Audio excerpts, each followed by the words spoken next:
No.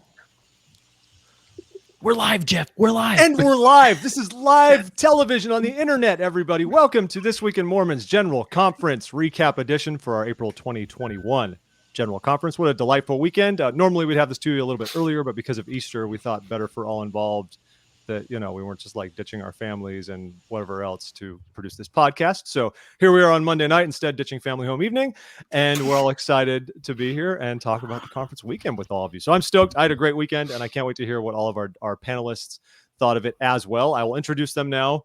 Panelists, you may greet the audience as I read your name if you want. So Kurt Francom from Leading Saints is here. What's up, buddy?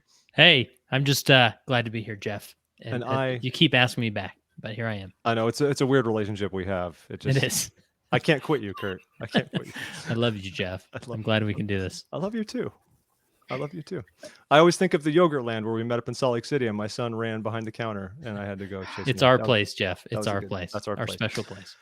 Also joining us wonderful from the upcoming sequel to Once I Was a Beehive, Once I Was Engaged, Hailey Smith is here. Hi, Hailey. Hi. Thanks for having me. I'm a first timer, but I also love frozen yogurt. So that's what you should.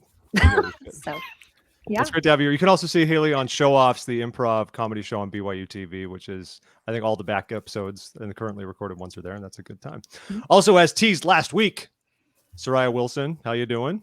I'm so good. Thanks for letting me come join you guys. I'm excited. We're glad to have you here. It's going to be great. And now I don't know who's next. There they are, the TWiM Sisters. Hi. Tiffany, Arianne. Look at them. Look how happy they are. Hey, what can we say? We're in the great state of Idaho. It's a wonderful place to be. Yeah, which gets another temple inexplicably. I know. We'll talk about that in a few. Anyway, also joining us from, far and wide, Jared Jones, another fellow East Coaster here up in Massachusetts. How you doing, sir? Good to be here. Jared writes our Latter-day Saint Video Vault column, if you've been reading those for the past couple of years, that recap all sorts of random old church-produced films, both short and long, and that's one of my favorite things to read. And last but not least, the blondest person I know, Dustin Homer. That's me, claim to fame. Thanks for having me back. Virginia Unite. That's right. Us, buddy. Yes. Dustin and I, of course, you know Dustin from years ago for Sunday School Bonanza on the regular, and he also shows up on TWiM on occasion. Thanks to all of you who are watching on Facebook, by the way. You are all welcome to comment on Facebook, give us your thoughts, ask questions. Oh my goodness, it's linked up on Facebook and we see things. Kurt, I know. Kurt, you've taken us to the next level. I know. Mind-blowing. I'll send you my invoice. So that's great. I mean, this StreamYard, this duck with an S on his head, this whole thing is this is amazing. Well, this is great. So if you comment on Facebook, if you have thoughts, please share those. And we'll be more than happy to see your comments, assuming they, are complimentary and make everyone look good, especially me.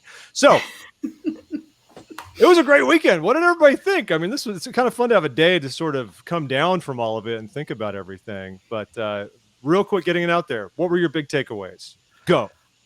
I loved that it was just on Easter. It was like a lot of just great Easter talks, just a lot of talks about this is Christ, this is the atonement, this is what it means for you, this is the power it can bring into your lives. I thought that was pretty fulfilling and rewarding. Of course, it came off like 2 weeks before I had state conference, and I think they were hoping to be uplifting, but they had someone speak whose wife, it was the 6-month anniversary of his wife's death, was one of the speakers. Mm-hmm. Another speaker was a young boy who had been mauled by a dog recently, but had recovered. And so I was like, I don't know if this is what they're going for. So I didn't get the uplift there, but I definitely got it here. So I was excited about it. Program a lot of Christ talk and a lot of Christ talk and a little bit of Constitution, Geoff. I mean, what more do you want? Just a wee bit. Meeting? And on Easter Sunday, no less, that we got to. I imagine we'll get into Elder Oak's remarks at some point. They were, I think, they're the ones that are so far having the greatest legs a day later compared to any others. I kind of thought the Parade of Nations on Sunday morning was kind of cool. That was really cool. Something that we've never seen before. We've never seen. Just boom, boom, boom, boom. And every time they announced them, they're like, and this person's native land is, and then to have the choirs from all over the world. I really thought that was neat. Oh, the children's choir? Oh, the children's choir was so cool. I have to say, huge highlight for me. It was just, I want that every conference. So it's like more of that, please, right? I don't know. Anyway, sorry, Hailey, go ahead. no, I was going to say, funny story. On Saturday, I randomly texted a couple of my friends and I was like, I would love to see a conference with like all minorities and women. And, and my friends were joking. They're like, yeah, you should get on that. And then the next morning, my friend texts me. She's like, that was really fast. And I was like, I don't know. I just put it out there and the universe responded. So it was pretty cool. I was like, oh my gosh, the wish granted. Could use more women, of course, but it was awesome. It was awesome. We only got 2 female talks, which I think is like maybe one less than we normally get most conferences, it seems, and no women prayed. There was Mr. Eubank at the end. Mr. Eubank did at the end. I'm sorry. I was so taken back by when you were out of there. I was.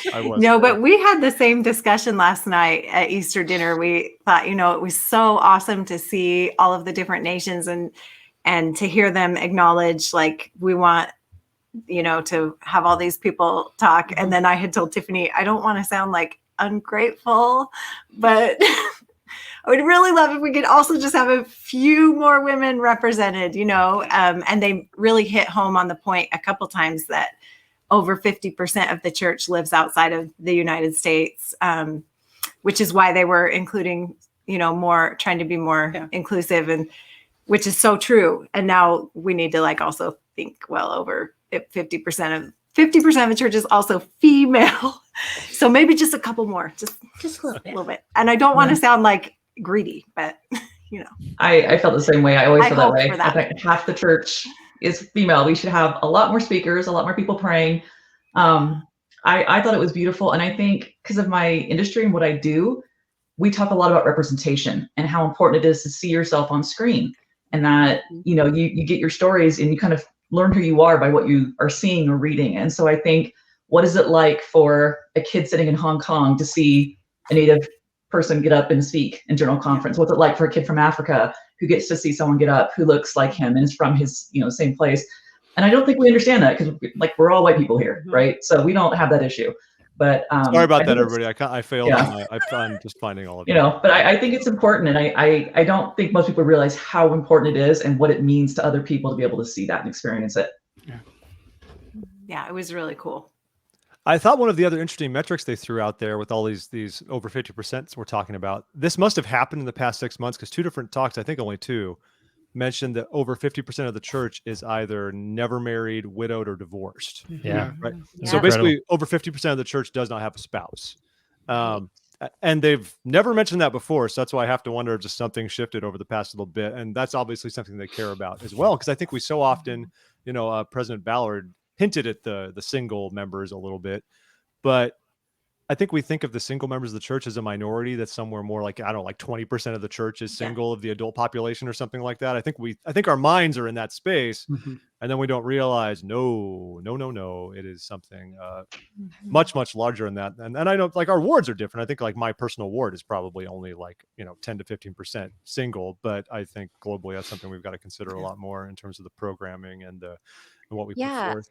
And it was so interesting. I was like, oh, okay. So then if it's more than 50% that are not in this, what we have always considered traditional family, what does the traditional family look like? Does it look different now than what that's what they seem to indicate. So I wondered if it was going to change leadership, because a lot of leadership roles require that you have a spouse. We don't really see single bishops, right? I know it does happen, but it's pretty rare. I wonder if announcing this is starting to prepare us for another big paradigm shift in the church, where we start seeing, a really solid president who is single, and is not married. So, and it's funny on that, because a few days before conference, they did make some changes to the handbook that said, they didn't say a single brother could be bishop explicitly, but I guess on the books previously, a single brother could not be in the bishopric or be in the stake presidency, for example. Right. And now at least that little part of it's changed. I like what you're saying as well about sisters in the same boat. I think that's good. I think that was obviously deliberate too, because they realized. I don't know what the rules are, because that's how somebody said a single person could be in the high council. And I'm like, I know a lot of guys who have been single men in the high council, so I don't know if that was a sort of rule, sort of not a rule before. I'm not quite sure. Maybe Kurt knows, because he's been basically every calling. Yes, pretty much. Would you like me to go through my resume right now, Geoff? Please. I think it was like an unwritten rule. So like it didn't say one way or the other. So now they're maybe writing it down and it's sort of encouraging people to actually consider those individuals. So that's great. Well, I had read leading up to General Conference some sort of a summary on the leadership training that they always do for the leadership 2 or 3 days before General Conference. And that Elder Ballard in that leadership training had also focused on that statistic that, 50% of the people are unmarried, divorced, or widowed. And so I think that is probably what started it off. And hopefully, obviously, I don't know everything that happened in that leadership training, but hopefully maybe they are trying to shift the focus to say, hey, while yes, it is wonderful to have a traditional family, we have to acknowledge there are a lot of members of our church who do not fall into that category. So maybe we need to look at this differently. Maybe we need to change some of the vernacular that we use to make it feel more inclusive to those people, who aren't in what has in the past been called a traditional family. So I think we're going to see a shift in focus. I've been thinking a lot about how the last couple of years, President Nelson has been very focused on reminding us that we're gathering Israel, right? I mean, like, that's what we're doing. We're preparing the world for the second coming. And gathering Israel means being a lot more expansive. And that was like the big thing I was thinking about at the end of the day yesterday was everything you've been saying about representation, about, really kind of reaching a much broader subset of humanity with our message and with the way that we portray ourselves. Like that's gathering Israel, right? And so like that for me, it was thinking about the last couple of years and saying, and this is what it looks like in practice, or these are the changes that happen in practice if we're really going to realize this, huge prophetic vision. Absolutely. I also felt like shifting a little bit. There seemed to be many remarks that were essentially saying, be nice to each other. I thought more so than in past. I mean, I can't imagine why, but a lot. It's been a vitriolic year. It's kind of weird how a pandemic, I guess a pandemic plus a contentious U.S. election and a lot of stuff's come to a head at once. But I think the pandemic has definitely exacerbated lots of tensions and emotions and just made so much erupt that would not have perhaps done so otherwise. And I can't even count how many talks were just saying, like, seriously, be better to each other because it's getting out of hand. I mean, I think my favorite one was Elder Remland of all the ones that stuck out at me the most.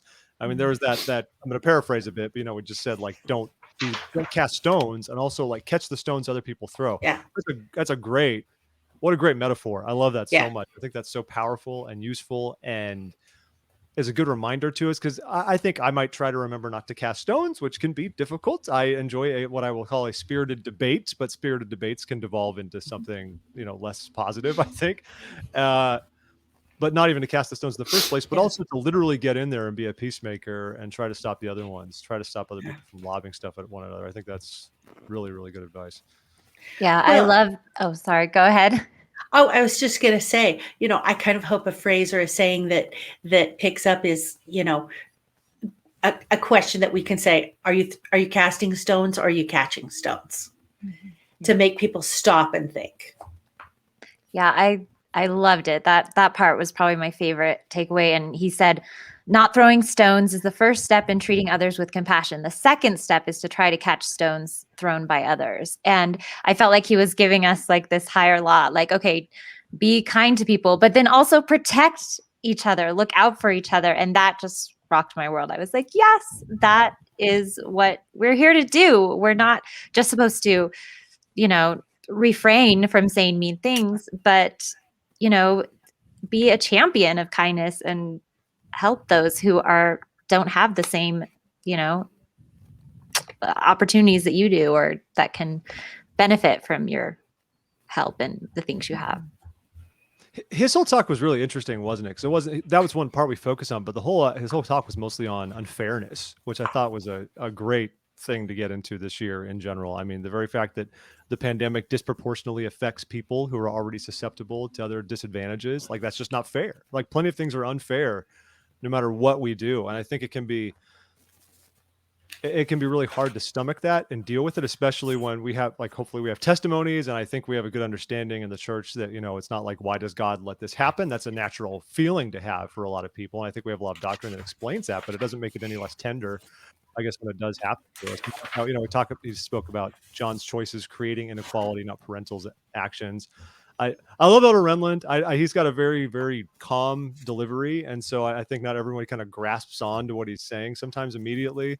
But I think he has so many just thoughtful, sensitive things to share with all of us. Mm-hmm.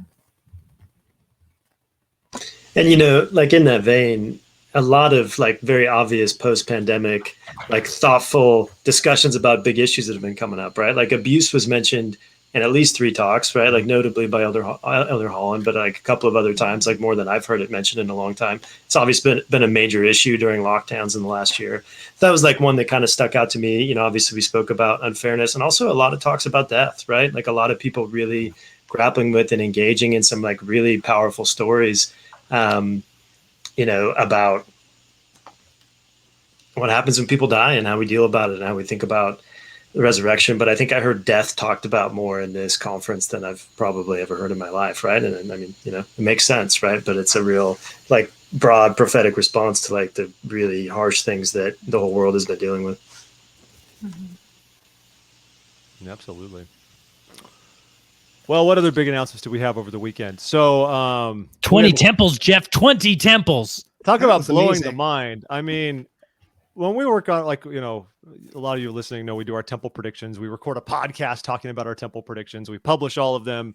It's admittedly gotten harder in the Nelson era, I think, because a lot of the classic indicators are not always enough, which becomes very interesting. And it's a great blessing. It literally means we're talking about putting temples in places that have 2 stakes, which never would have happened 15 years ago. That just was not a thing. So I think President Nelson is so bullish about temples. That's just who he is. It's the first thing he talked about when he had his little press conference, and he gave remarks to the church when he was ordained the prophet.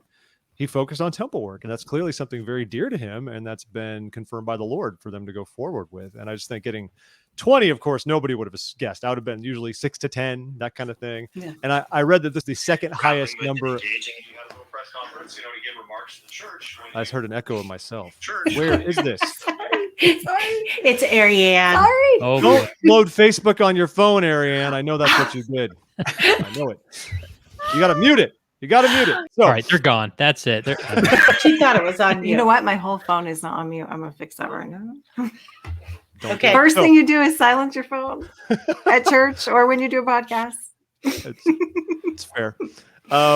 So Geoff, how did you fare with the anyways, prediction? not like about us, but it's crazy that we got 20. That's the second most ever announced in a general conference. President Hinckley beat it back in 98 when he announced the so-called mini temple effort, as we've looked back on it, when they said we're going to build all these very same exact design, just chuck them all over the country. A lot of them went like the Southeast US. That way we could get to 100. The goal is to get to 100, but this is the second most in one session. So 20 temples. And how did we did pretty well. I mean, with 20, you think we'd do okay. At the same time, there's no way we're going to like hit on all of those because we never predict 20 in the first place anytime we do this. Yeah. So a little hard in that sense. For anyone who missed it, I'll read them off real quick, and I will try to read them just as well as a general authority reads them when it comes to pronouncing foreign tongues. I will do my best. But anyway, Oslo, Norway, which we talked about before. Brussels, Belgium totally blew my mind. I would never have predicted one in Belgium. There's a temple in Paris. There's a temple in the Netherlands. There's a temple in London. There's a temple in Frankfurt. There's like 1 stake in Brussels. But hey, who knows? This is what happens. Likewise, Vienna, Austria is going to get a temple. And I'm stoked to see 3 temples in Europe. I served my mission in Europe. I went to school in Europe. I'm a Europhile, so that's fun. I think I said on the temple podcast last week, because Joseph asked me directly, like, do you think we'd get one in Vienna? And I was like, well, no, because I announced one in Budapest, like down the road.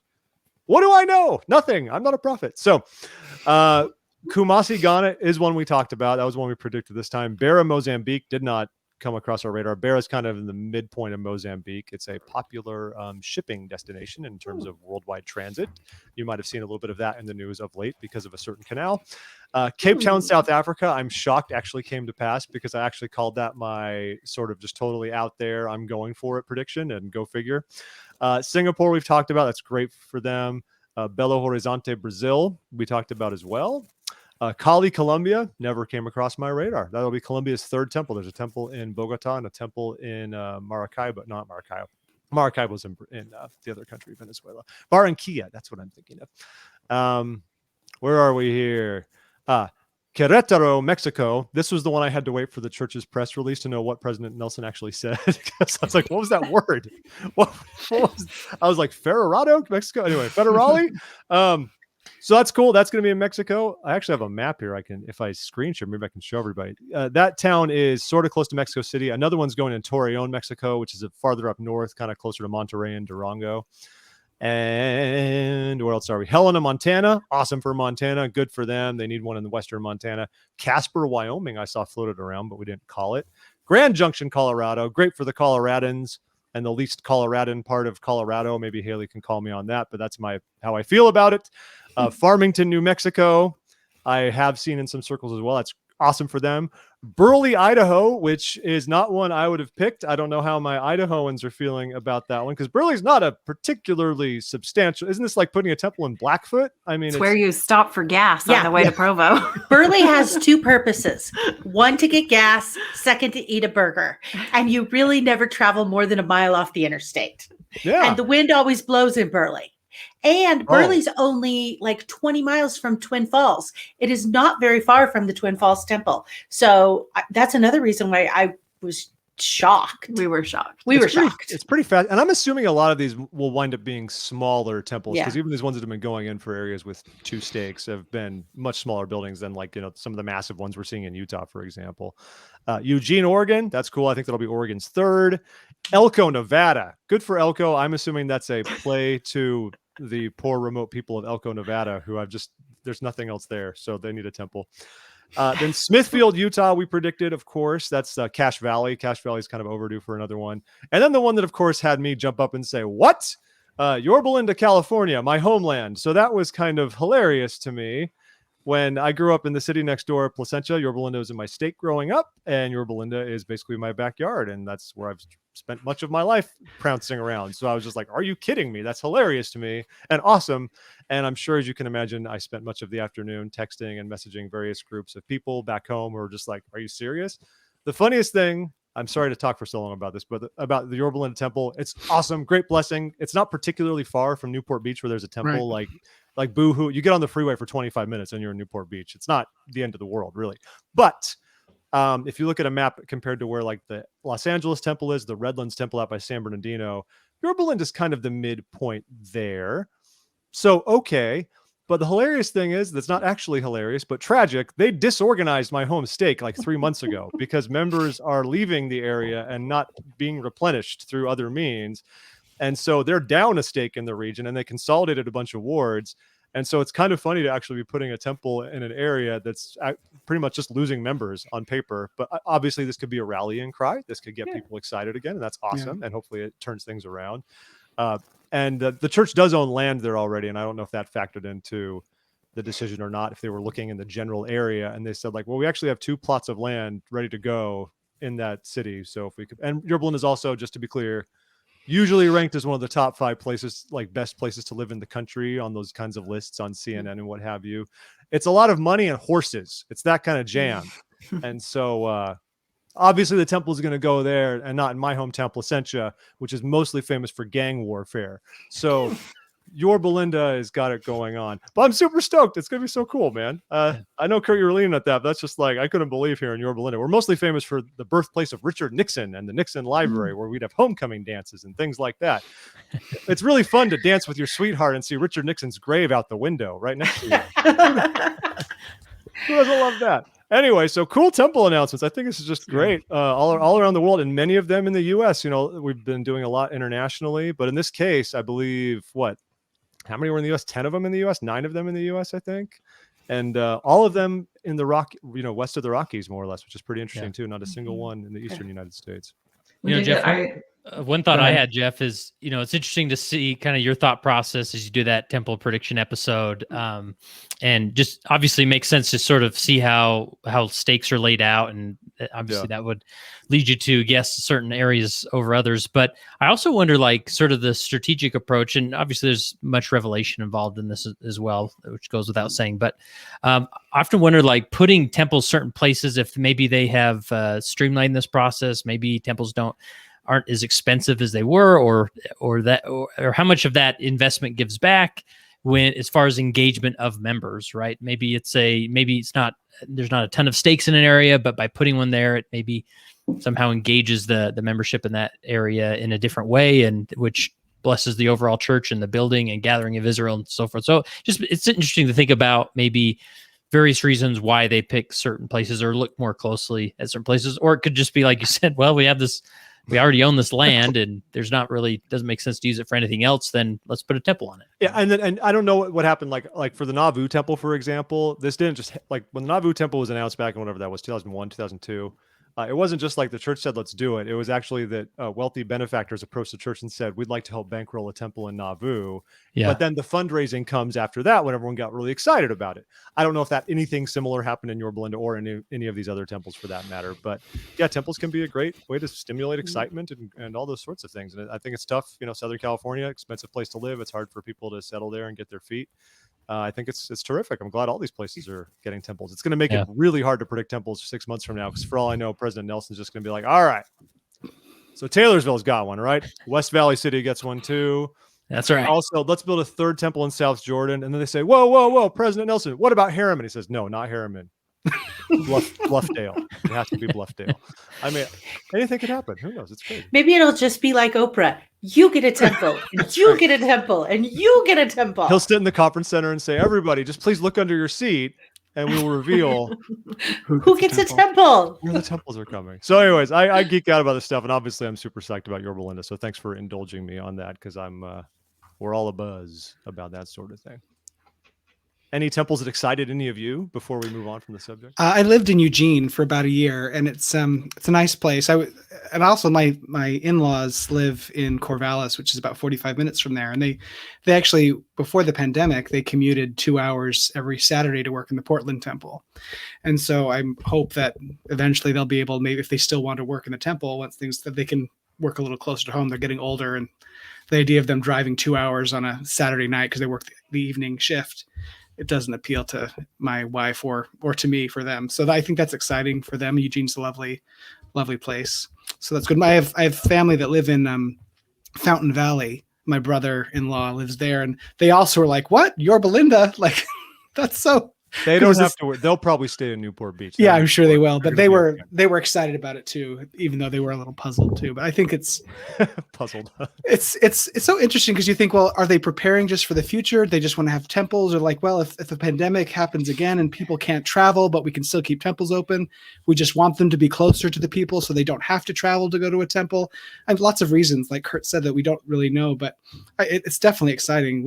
We didn't catch the last session, we were doing something as a family. And so when I got a Twitter update on my phone and I saw that it was like 20 temples, I was like, really?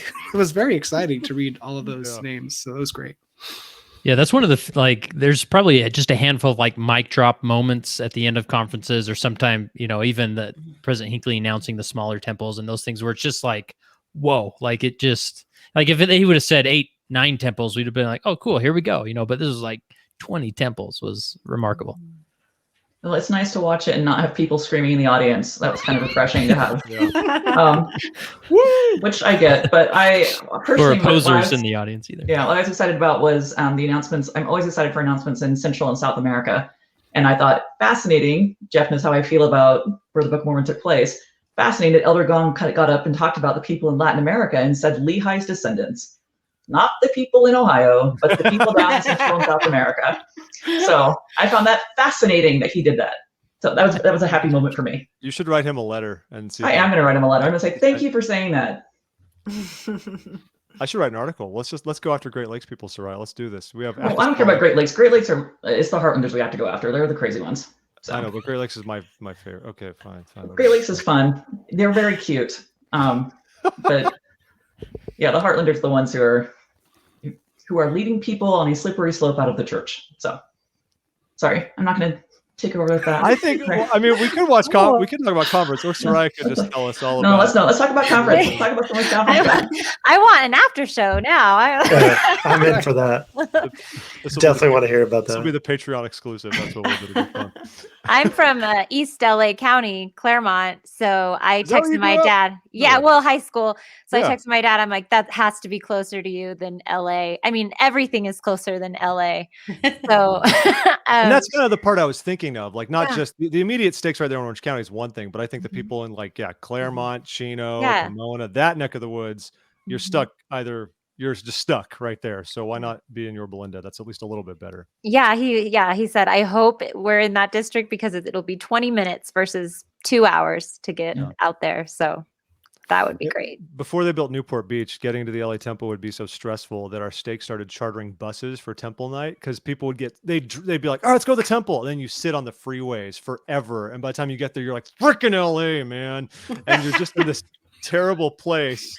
So they're like, "We think too many of you are angry when you get to the Temple, so we're going to charter a bus, bring a sack dinner, and we'll just relax and enjoy being together." Yeah, talk But about did it work, Geoff? Were people chill by the time they got there? Oh yeah, of course you chill. You just bring a sandwich, hang out. It's great. yeah. And this is before like smartphones were even a thing, right? So Yeah. that might be totally different now. But yeah, it was great. I liked it. Oh, man. That's smart. All righty. So which talks have we not got into? There's some I missed out on because I have young children that were, being young children. And so my notes are like my notes for Elder Jorge T. Becerra. I have a bullet point and it's blank. So if anyone has, if anyone wants to fill in on these great things that happen, just write Okay. Pobrecito next to it. That's all you need That's to what I know. have. like I could tell Elder Matumbo gave a great talk and all I wrote was pray, pray, pray. And I got nothing else. So I liked his. I liked Sister Jones, Joy Jones. This was kind of like her farewell talk. Her swan song. Yes. And it was teach your kids and teach them young, which of course was slightly guilt inducing for me. But I also she gave just like lots of good ideas, like do some role plays, do all these things. Just try to have gospel conversations. And one thing I liked, it wasn't her, it was somebody else that shared a story. It was Elder Matumba, the one we just talked about, Matumbo, when he was talking about what a punk he was as a kid. That actually helped balance out the guilt I felt from Joy Jones, because I was thinking of some of my children right now who are a little sassy and particularly teenage ones. And I thought, I just love it when they share personal stories like he did of when they're a kid and when they do stupid stuff. Because then it reminds you, yes, they're human. They're normal. We're all people. We all go through phases. It's normal. My kids are going to be okay, even if they're punks for a little bit. Hopefully they'll be okay. From her talk, the thing I really liked, I feel like, sometimes I feel like when I'm watching General Conference, I feel like they have to come up with a soundbite or a meme, something they can go on a picture and be put up, on Facebook and stuff. Yeah. But some of it's really profound. And for Sister Jones, I thought was the eternity is the wrong thing to be wrong about. I thought that was really a beautiful sentiment. Yeah. Yeah, we tweeted about that one on our Twitter, and we joked. I said, this applies to both life and cologne choices. Yeah, but I like that one too. I thought her other great quote was, she said, accidental conversion is not a principle of the gospel of Jesus Christ. And as a parent, it's so easy to hope like the kids get everything through osmosis and through all sorts of, obviously you hope, and you can't control everything your kids do. But it was a good reminder for my kids and for myself that we're not just going to stumble into a testimony, really. It was a good reminder. I think a lot of times they'll see my example. They see my example, which is good. But her talk was really a kick in the pants for me that my example's good, but there's still a lot of work to do. So.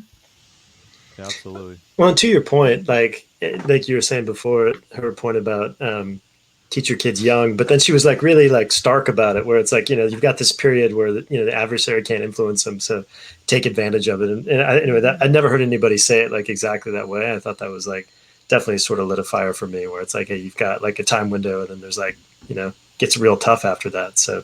Well, what is the cutoff? What is the cutoff on that, though, Dustin? I'm very curious where that window begins. For boys or girls? I have 3 boys, so tell me for boys. As a girl mom, I would say 11. I'd say mine's 13. I see it 13. We were good until then. Are we So. sure it's not 2.5? Are we? I know this saying. I understand the point she's making about not being influenced by Satan. I'm like, I have 4 kids. I think there was Satan influence going on when they were younger. They were crazy people. So, I understand her point. But yeah, I thought, oh, I'm pretty sure he was tempting them and doing all kinds of stuff. So. I had no idea. I guess 5 years flies by. Like, I completely did not register that she was going to be up for release as primary general president. It's not just because of COVID, but I think she has been such an impactful primary general president. Unless we forget, if I'm not mistaken, aren't the other organizational presidents, weren't they all her counselors at different stages as well? Hasn't like the entire female leadership apparatus of the church stemmed from the presidency of Joy D. Jones? Because Sister Bingham, right? It was Sister Bingham. That's right? who it was. Yeah. Mm-hmm. Wasn't the Young Women's president also? I think she was a former counselor in one of the General Relief Society, in the General Relief Society presidency. I don't remember it put together, but yeah, Joy D. Jones has been pretty darn impactful in terms of people of everything she's done. I'm a visual person, so I need like a map. Does anyone have that ready to go? Map. a tree.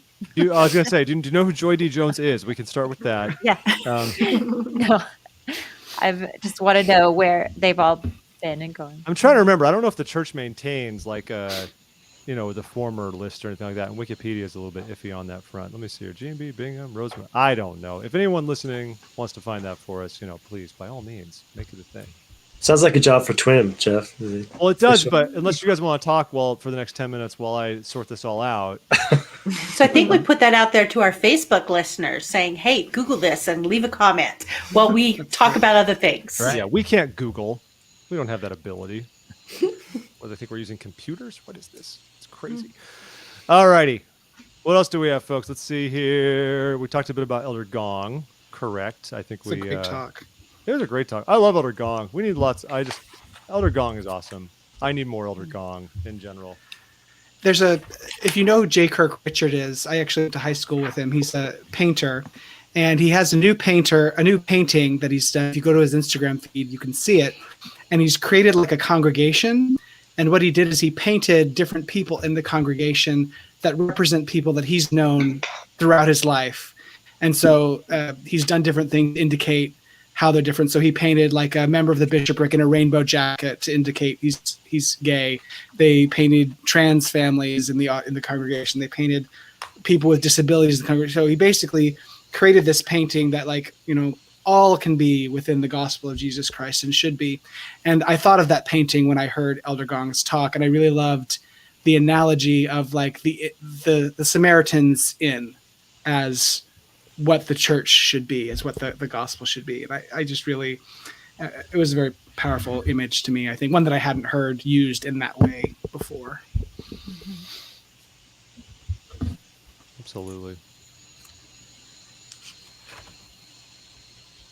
I'm just going to sit here, people. Was it Elder, is it pronounced Dubé? Who talked about... Oh, he was great. Oh, you're thinking of the Doobie Brother. Yeah. Is that how you say his name?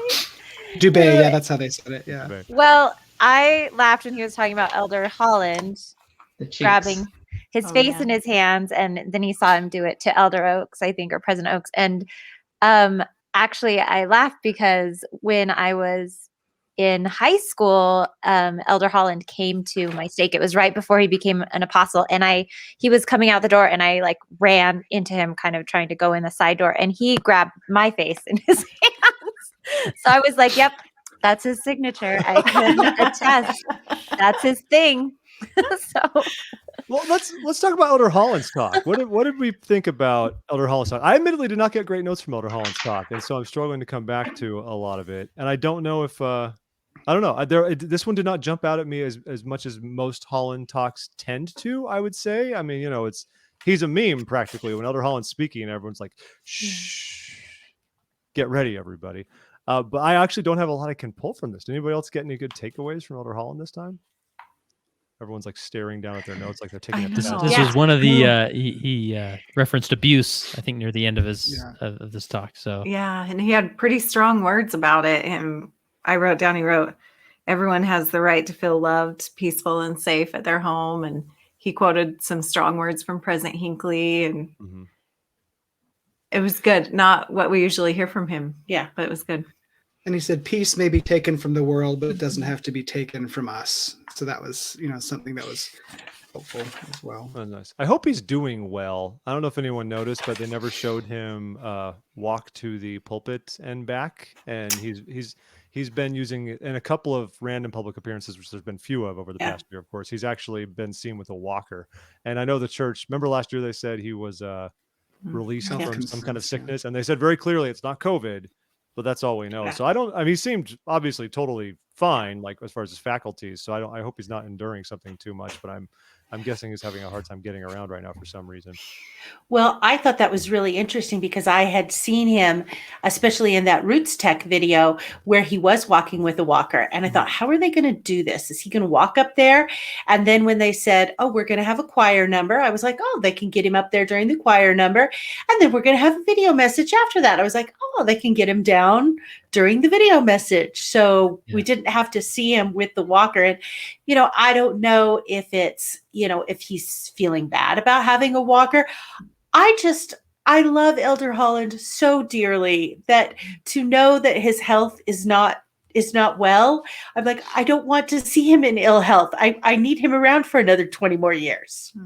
Well, and I think they also don't want to make it. He wouldn't ever want to make it about him either. Like if they showed him approaching and departing from the pulpit with his walker, it would be very conspicuous. And that's what people would be talking about. And I think it's the last thing he would want. His remarks are what matter, even though we're talking about this, but his remarks are what matter most. Yeah. Yeah, for me, it doesn't really matter what he says. I just always feel like he's just talking only to me. So he can say anything, and I'm just like, okay, I got it. I'll do it. It's comforting. Yeah, I'll do whatever you say. Squeeze my face, please. He is. He's always so comforting in whatever he says. He's kind of like a grandpa. Elder Stevenson's talk was interesting because I never thought in general conference I'd hear about rabbit testing and fatty deposits and stuff like that. This is an interesting area to get into to make a point, which I loved. And his points in the end, of course, were about being kind and using social media effectively and this and that. It was an anchor point for my kids. Look, they're bunnies. Look at the bunnies. Yeah. And that's one thing I was cracking up. I was like, where did this B-roll come from? Where did it come from? Like, where do we have people in lab coats with rabbits? Who's filming this? I imagine them like producing it for someone now be nice to the rabbit. That's where my mind. I would love to see that Somebody casting filmed that. call. Cause there's a Facebook page for being a part in church productions. I would love to see that one. We'd like someone like a young female, mid-20s perhaps, must be comfortable with rabbits, small mammals. I know. Hailey, you got to get in on some of those. I would have loved that gig. I don't know. Is there an inside group we don't know about? How do we? I No, wish just I knew. There is I a don't do Facebook anything. page Yeah, there's a There really Facebook is? page for for casting calls. Yeah, for casting stuff. But you have to be in Utah, I think, for the most part. A yeah. lot of things in the church, you have to be in Utah to be cool enough. I think you mean Zion, Geoff. Well, yeah, that place too. Well, the other thing too is if you ever go on there and look at some of the things they cast for, there are very few parts that they're casting for white people. They really spread the broad ethnicity that they are casting for. So, yeah.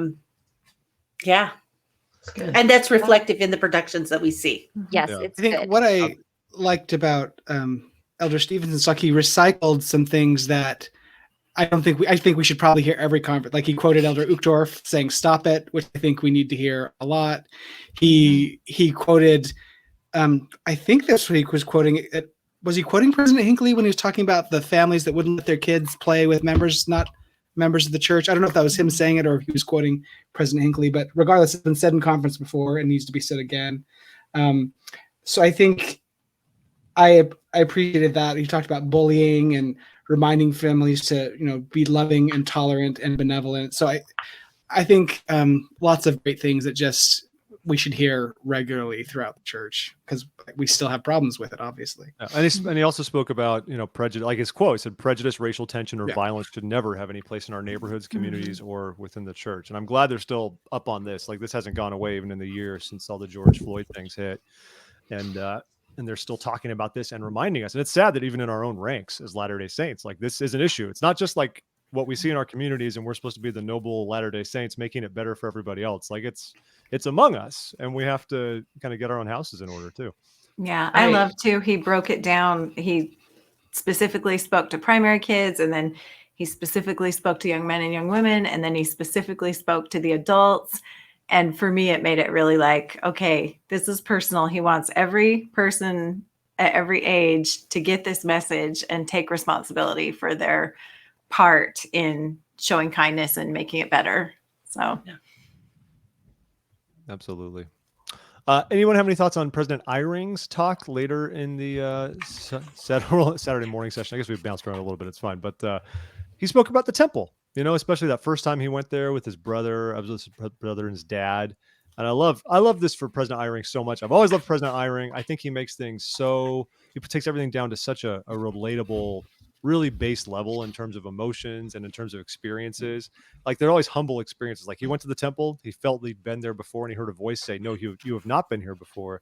You are remembering a moment from before you were born. You were in a sacred place like this."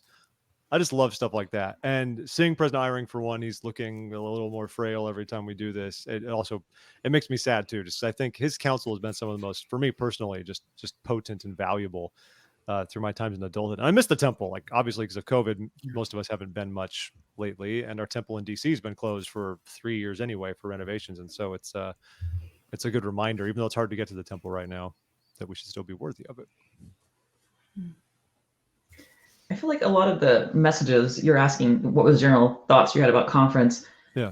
This felt very run of the mill for me. And I hate to say that. And I don't want to be insulting or disrespectful in that sense.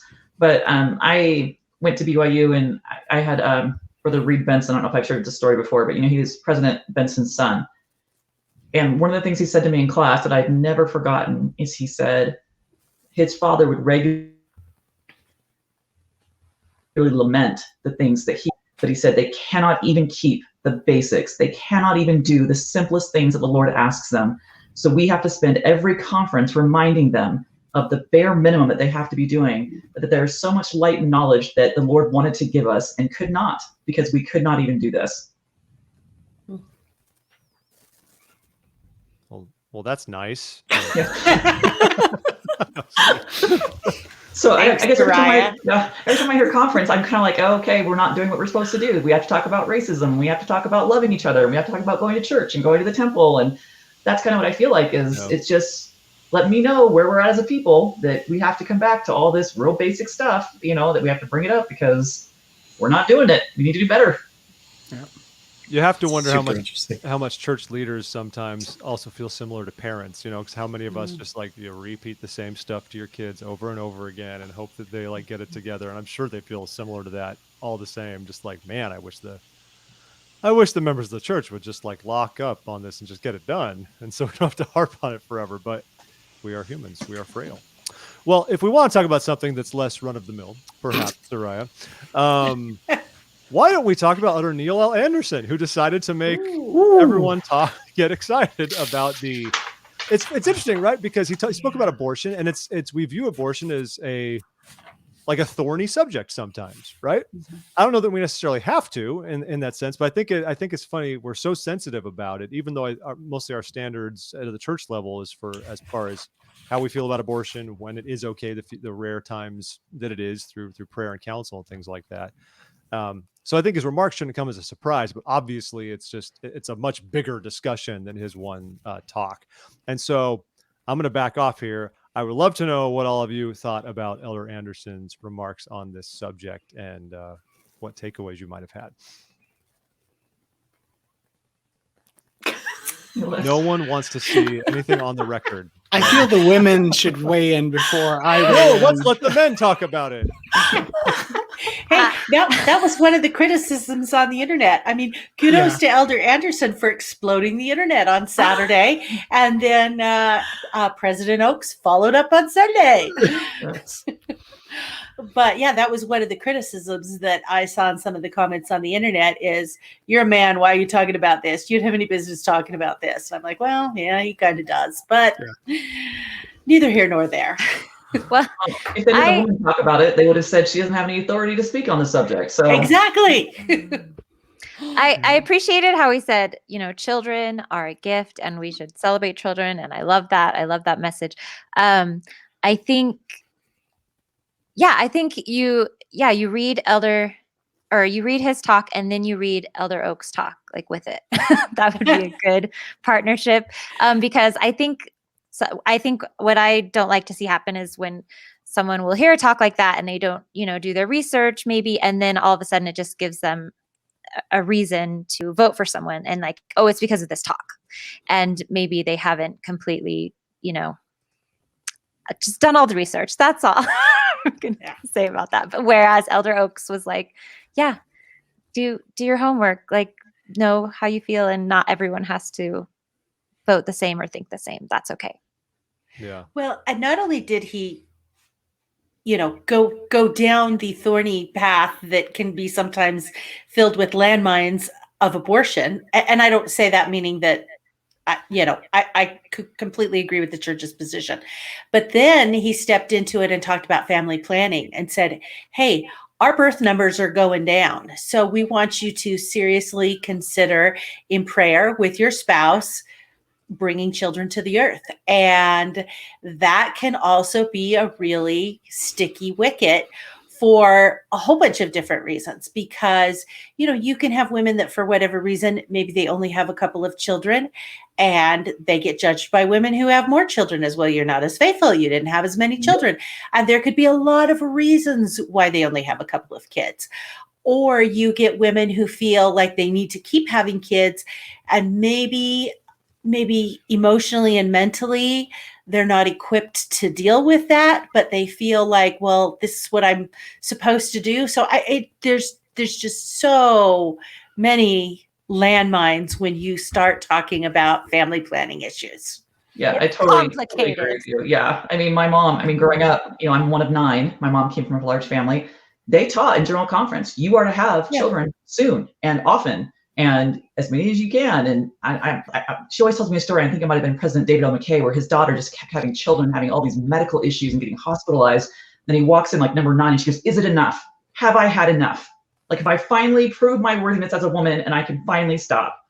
And I thought, because we have to walk these lines where we have to be careful. But I think it's kind of fascinating that he brought it back up, because I have a brother-in-law who really disagrees, because my mom taught us, have a bunch of kids. That's what she'd been taught. It's what she taught us. And I have a brother-in-law who really disagrees with her and got very angry with her over it. How dare you teach my wife that? How dare you teach her that she's supposed to have a lot of children? And she's like, because that's what I was taught. That's what the prophet and the apostle said. So I find it very interesting. He's like, they don't say that anymore. Well, now they have, okay. So he's kind of bringing it back around. And I think if we believe, as we do, that there's a pre-existence and that there are spirits waiting for bodies, what better place than to give them a gospel home? But like you said, there's so many things to consider and so many instances and stuff. And you're right, women do get judged. They do get looked at. They do get talked about. I have 4, which is big today. I would have had more if I could, but I had secondary infertility. I'm like, so if this comes back, am I going to get judged because I only had 4 kids? I don't know. But you're completely right that happens. It was interesting. I was just surprised. I was about the focus of it. Tiffany. I was just wondering, like, when is the last time we've had a talk like this so focused on family planning and abortion? It feels like, I don't know, 80s. I don't know when. Tell us, Geoff. Since Geoff you has some asked, stats. I did a little. So family planning, I didn't get as. I did a little bit of research. Family planning, I don't have as much positive to say, and I just closed my Google Doc that has all the notes on accident. That's a little Control-Shift-T, folks. If you're using Chrome, just so you know, you can restore a tab you accidentally closed with Control-Shift-T. It comes right back. It's great. One thing I want to say real quick is that I think the family planning side of it's very interesting to me. And I think the church has always sort of hinted at this, basically saying, but usually it's more along the lines of like, don't delay starting a family because you want to travel or because you want to do these. Though people have shared those remarks for years. Right. But I think Elder Anderson just got very explicit about it, like, and just the same message basically, but he's worded it differently in a different way. So I don't know as much about family planning in that sense. But as far as I was trying to find when someone spoke about abortion this much at length, and it's actually pretty hard to find. I mean, for one thing, it doesn't help the way the church weights their search results on Church of Jesus Christ.org are awful, and they don't do you any favors. It's a mess. But I sniffed around a little bit. There's a talk from from 2012 by then Elder Oaks called Protect the Children.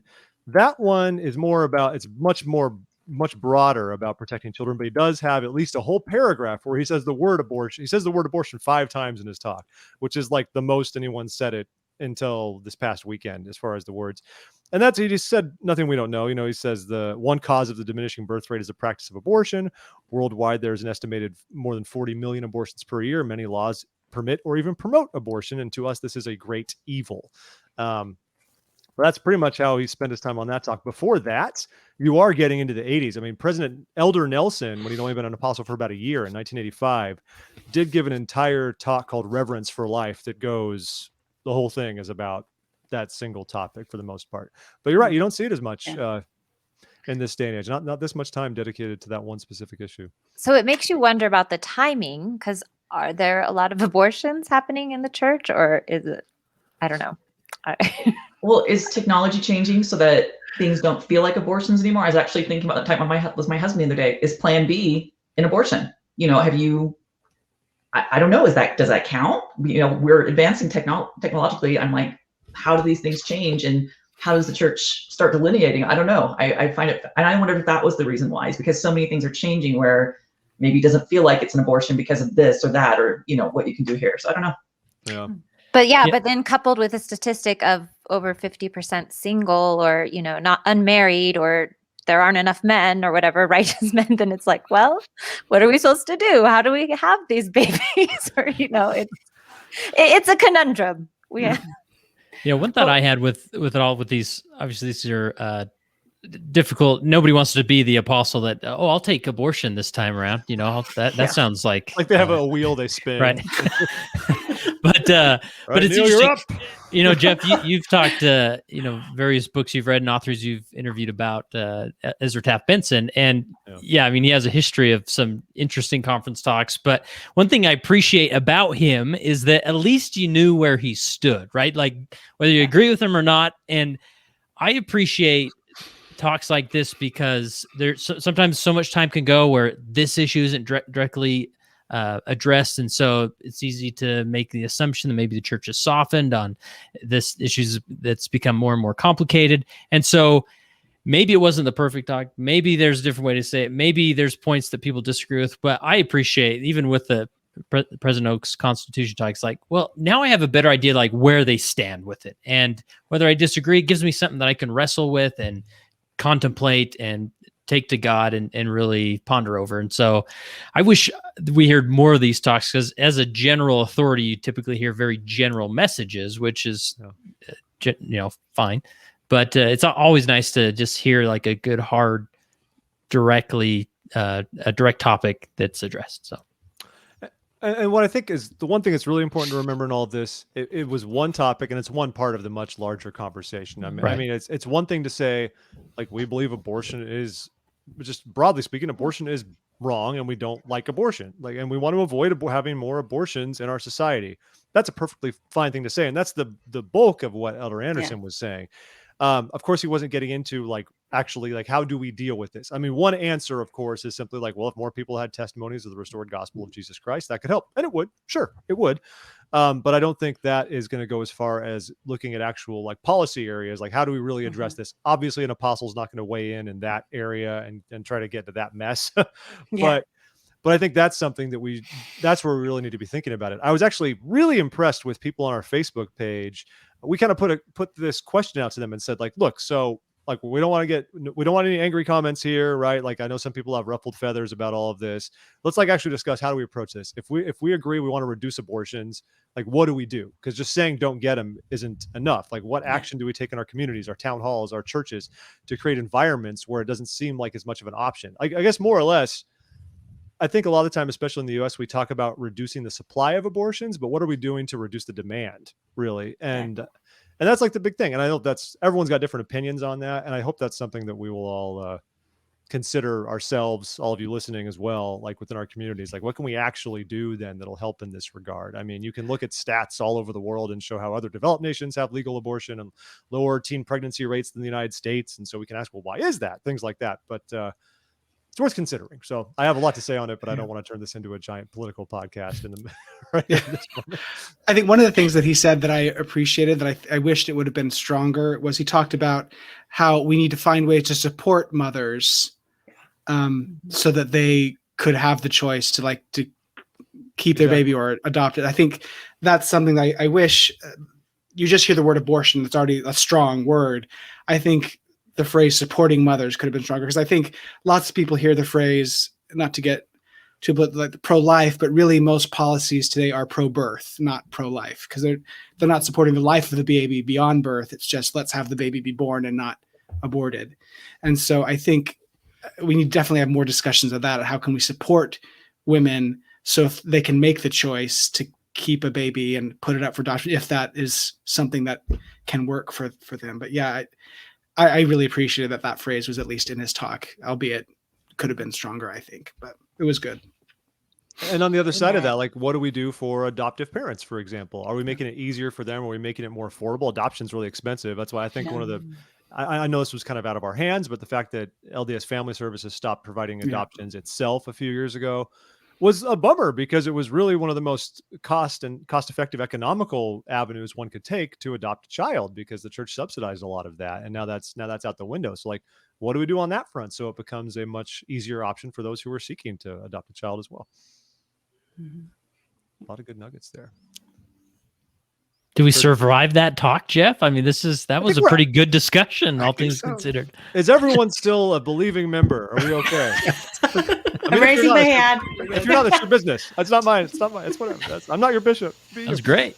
So I thought Hailey really nailed it with her point about how, you know, you got to take it in context, right? And like all of conference, that's a lot of what I was thinking about, is that it's a tapestry of different voices that the Lord is using to say different things, right? But if you take it holistically, you learn a ton and you put it all in context, and there's a lot of insights that, you know, kind of move the work forward. So anyway, I thought that was a great point, Hailey, that, you know, that was a strong voice in a lot of context, and a lot of other voices that coming together is like, you know, becomes a unified message from the Lord.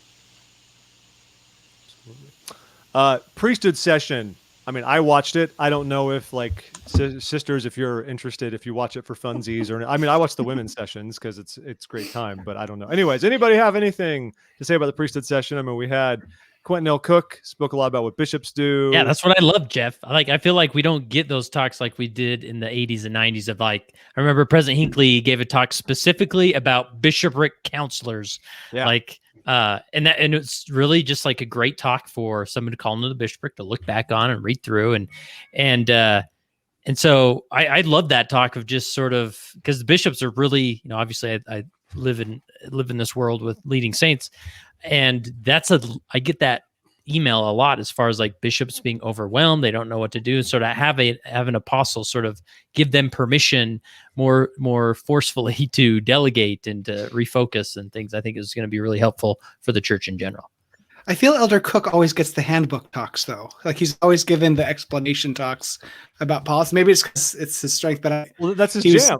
They don't assign topics. I think that's just an area that probably he likes. Is of interest. And I think he might have some sort of role where he's over handbooks and things, just like President or Elder Uchtdorf talks a lot about missionary work because he's over missionary work. You know, so that may play into it. Is that where Elder Cook is assigned? Is he the handbook? I don't know, but I'm assuming maybe so. But he's a lawyer. You know, what do you? I don't know. The handbook's gotten pretty exciting recently. If you've been keeping up with all the updates, there's some stuff in there that you're like, wait, page turner. Okay. Like the section about vaccinations was in there. Yes. They changed recently, and the affinity fraud editions. Affinity fraud, energy healing. I mean, it's all in there. That's a great example of what Sariah was talking about before. Like, we have to have a section in our handbook now about affinity fraud because we're rubes, and we just like, oh yeah, he's this guy in my ward. It's going to be great. He just told me he's going to take $50 of my dollars and turn it into $150. He had a revelation about it. Yeah. So, you know, you should trust him. About my income. I saw you in my downline. It's like, I think that's the name of this podcast. I saw you in my. That seems like so, like in the temple. I saw you in my downline. Anyway, so Elder Cook. I've always said I think I like his talk. His talks, I think, are some of the ones that That's are good. almost the most worthwhile to go back and review later on. Like when he delivers them, they're great. There's lots to take into it. But if you go back and read what he writes, he does a lot of good homework here on what to talk about. I haven't been in a bishopric, Kurt, so I can't relate to all of that stuff that you do. But I do think, I'm loosely in a bishopric as the executive secretary, but we all know that's like the fake members of the bishopric. The clerk and I, we're kind of on the outside looking in. Like when it's time to work on callings, we're like, all right, we'll leave the room, whatever. So I did think that part was interesting when he talked about how bishops should resolve contention between families. Because I think that skirts up on that area of how we've been moving away from bishoprics trying to serve in any kind of a counseling capacity and like the pitfalls of that. And he sort of just steered right into it and was like, yeah, but you do have like a role to play to improve contention at home. It's a different thing if you're dealing with, abusive situations and things like that when authorities should be involved. But I thought that was a good reminder because I think with so much of the discussions we've had over the past few years, it's almost been like bishops like, oh, you're fighting? It's not my jam. I'm going to put you in touch with family services and you can just talk it out, figure out your stuff.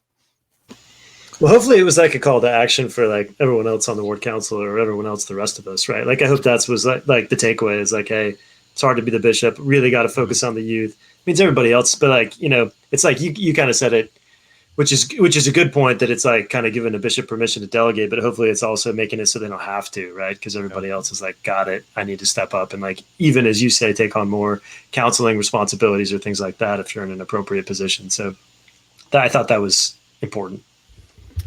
It's Elder Corbett's talk, Ahmed Corbett's talk.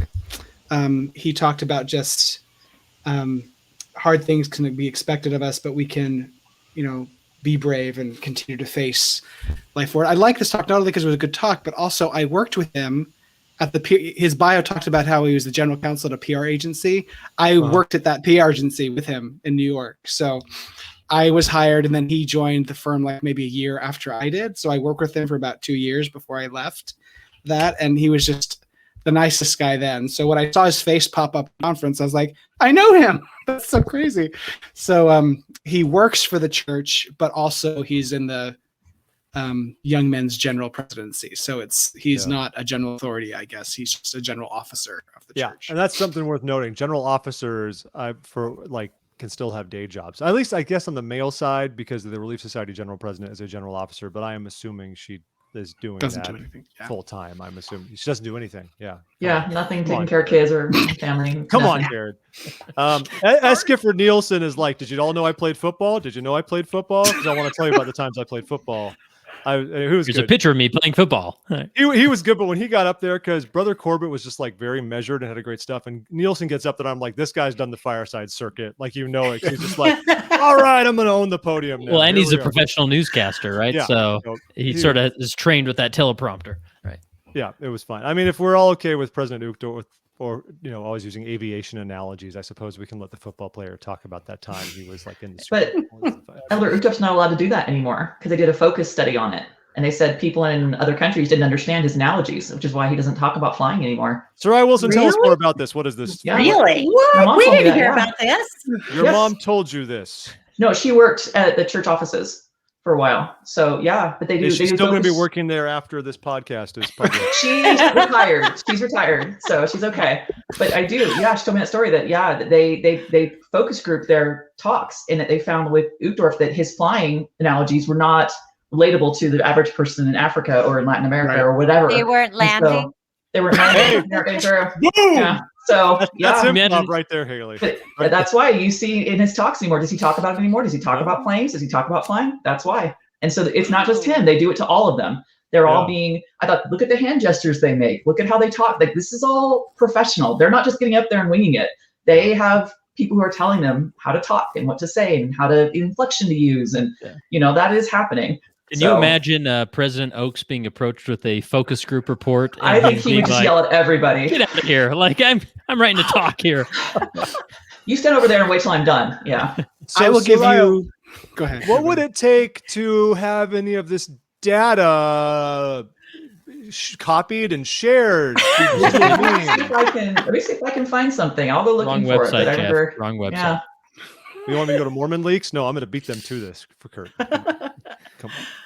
Well, Sorry, I have Jared. always suspected when you hear the sisters in General Conference speak, they all seem like they're cut out of the same mold. So that would make sense, if they have professionals there who are speech coaching and training them, because they all just sound the same. And I've always been perplexed as to how do they always sound the same? And again, I'm just talking about the sisters who Yes, the speak at Stepford General wives. Conference. Yeah. The They all have the Stepford same wives. hair. And I thought, if I ever talk in General Conference, I'm gonna get like a big hairdo and I'm gonna put like a ball gown on. Like I'm gonna go full out and just enjoy this moment. But they always wear the nice suits, No and pastel dresses colored and- suit for you? Yes, no, nothing for Solid me. No scarf on colors. my neck. I'm not getting the bowl haircut. I'm not doing it. But Oh, come on. which But is like, why I'll never talk in Sister General Jones Conference. rocked that scarf the other day. You She know how much did. that was a bold, beautiful scarf. That was. But I not- remember there's this woman who spoke that I heard her in General Conference, and my mom and I at the time talking, and I don't remember who it was. We're like, oh my gosh, this is like a real person. She's like a real person. Like this is so exciting.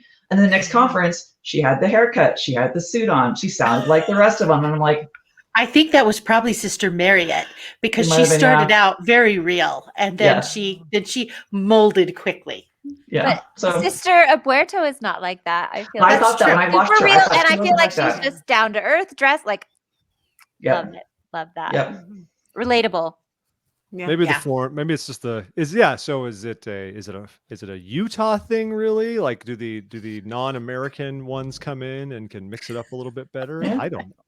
I loved all the hand gestures though in some of the pre-recorded ones, and I loved how sometimes the camera cut it looked like they weren't at a pulpit, but then they changed the camera angle, and you're like, oh, there is a pulpit there. I'm like, what are they doing? This is madness. There's no pulpit. But then, Yeah. okay, it's there. It's But there. some of them were green screened, right? Like they might have had the pulpit, but sometimes were it would white look like behind them. there Yeah. was. It looked But like yeah, they in a were fake so center. animated. They were like But it giving was- us a sales presentation. I was like, yeah. I think My because they favorite- weren't in the conference center, they were in probably someplace that was more comfortable to them. Yeah. I think they, like Hailey said, they're definitely more animated. I really liked all those pre-recorded conference talks from an undisclosed location. I think those were great. My It'd be favorite hand pretty gesture, my favorite hand gesture was Elder Gong talking about Instagram and when you double tap. Like go back and watch that because it's so funny. He goes double tap. Like it was so cute. I was only going to say I would love it if we could, like, one of the benefits of the pandemic has been this, like we had all these remarks piped in from elsewhere and we had different choirs and stuff. I hope that we learn some lessons from that going forward, and we can not, as much as I love the Tabernacle Choir and everybody else, like it would be fun to Yeah.